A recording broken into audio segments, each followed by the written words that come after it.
মাননীয় স্পিকার, মাননীয় বিরোধী দলের সদস্য যে কথা বলেছেন সঠিক বলেছেন। সঠিক মানে আংশিক সঠিক, আংশিক এলোমেলো আছে।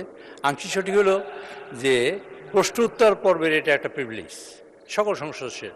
কিন্তু মাননীয় স্পিকার, আপনি জানেন আমাদের মাননীয় বিরোধী দলীয় নেতা তিনি প্রপোজ করেছেন যে আমরা যেন 50 ঘন্টা আলোচনা করি রাষ্ট্রপতির ভাষণ করে।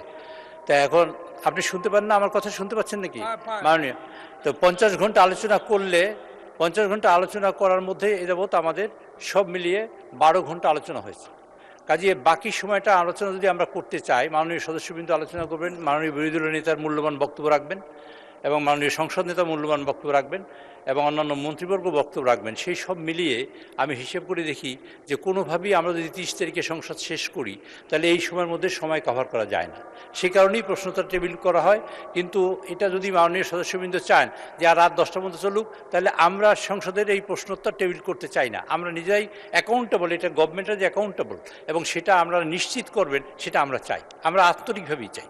কিন্তু এই সমস্যার কারণে আমরা এটা করতে পারছি না বলে আমরা দুঃখিত।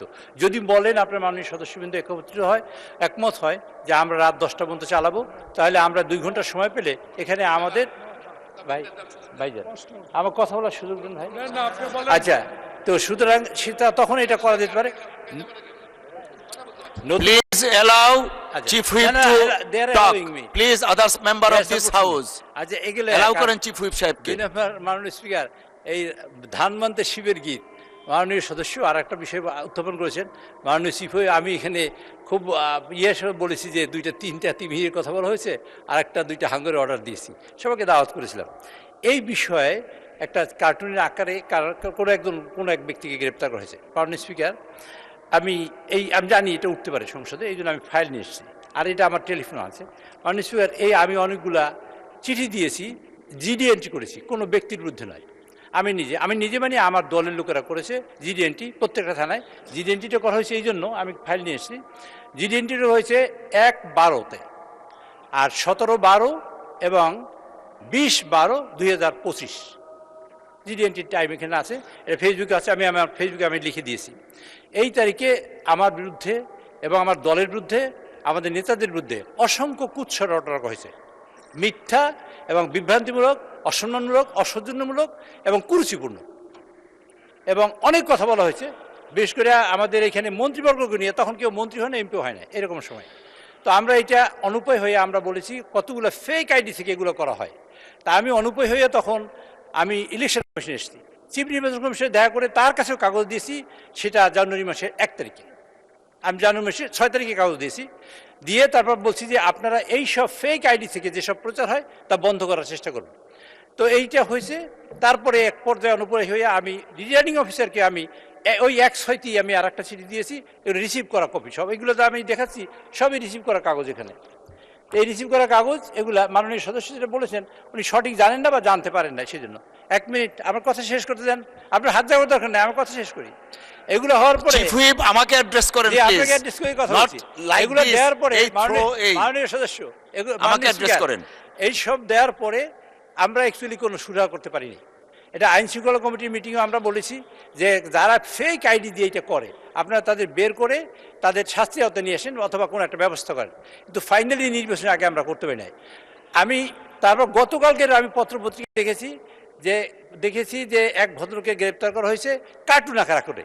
মাননীয় স্পিকার, আমি আপনাকে দ্ব্যর্থহীন ভাষায় এবং পরিষ্কার করে বলতে চাই, কার্টুন আমার ব্যাপারে আঁকার কারণে কেউ যদি গ্রেপ্তার করা হয় তাকে ছেড়ে দেওয়ার জন্য আমি অনুরোধ জানাচ্ছি আপনার মাধ্যমে এই সংসদে। কিন্তু এটা আমি আমার ফেসবুকে লিখে দিয়েছি, আজকে পোস্ট করেছি। কিন্তু ওই ভদ্রলোক এখন পর্যন্ত আমরা জানি না এইসব সাইবার কার্যক্রমের সাথে জড়িত কিনা, এখন পর্যন্ত আমি জানি না, আর কেউ জানতে পারে। সুতরাং ওই ভদ্রলোক যদি সাইবার কার্যক্রমে জড়িত থাকে এবং এই লোকটা সেইটাই যদি ওই লোকই হয় যে লোকটা আমি চিনি এবং সেই লোকটাই যদি এই কার্যক্রমে জড়িত হয়, তা আমি মনে করি আমাদের সকলের স্বার্থে, এই যে বিরোধী দল হোক আর সরকারি দল হোক, যে একজন মানুষের মানহানি করা, একজন মানুষের কুৎসা রচনা করা, কুরুচিপূর্ণ কোনো বক্তব্য রাখা যায় না। তো এর মধ্যে দেখা হয়েছে মাননীয় স্পিকার, একটা সাইবারের ইনফরমেশন কালেকশন করে আমরা দেখেছি বিভিন্ন পদ্ধতিতে। এই কালকে থেকে জানার পর থেকে আমরা কালেকশন করেছি, তাদের দেখেছি এক ভদ্রলোক, এই হাসান নামে তার ভদ্রলোক, তিনি অনেক কিছু কার্যক্রমের সাথে জড়িত, ম্যান পাওয়ারের সাথে জড়িত, মানুষ এক্সপোর্টের সাথে জড়িত। ভাই আমার কথা শেষ করতে দেন কাইন্ডলি। আচ্ছা, এবং ইয়ের সাথে মানি লন্ডারিং সাথে জড়িত এরকম অনেক ইনফরমেশন এখানে আছে। এটাও কতখানি সঠিক তা আমি জানি না। কাজে আমার বক্তব্য হলো এই ভদ্রলোকই যদি সেই ভদ্রলোক হয় যিনি এই সাইবার কার্যক্রমের সাথে জড়িত, তা আমি মনে করি তার এইটা গভীরভাবে খতিয়ে দেখা উচিত সরকারের, এবং এটা পর্যালোচনা করা উচিত এটা সঠিক কিনা। যদি সঠিক হয় আমি মনে করি সেটা আইনের আওতায় আনা উচিত, যদি সঠিক না হয় তার ব্যাপারে তার ব্যাপারে আমার কোনো অভিযোগ নেই। ধন্যবাদ মাননীয় চিফ হুইপ। মাননীয় স্পিকার, আরেকটু কথা শেষ করতে চাই।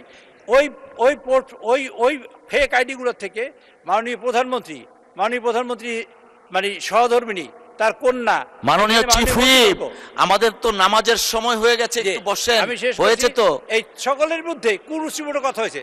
যদি ওই লোকটাই সেই লোকটাই হয় তাহলে আমি মনে করি মাননীয় স্পিকার এগুলা গভীরভাবে খতিয়ে দেখা দরকার, সরকারের স্বার্থে, বিরোধী দলের স্বার্থেও, সকলের স্বার্থে এবং দেশের স্বার্থে।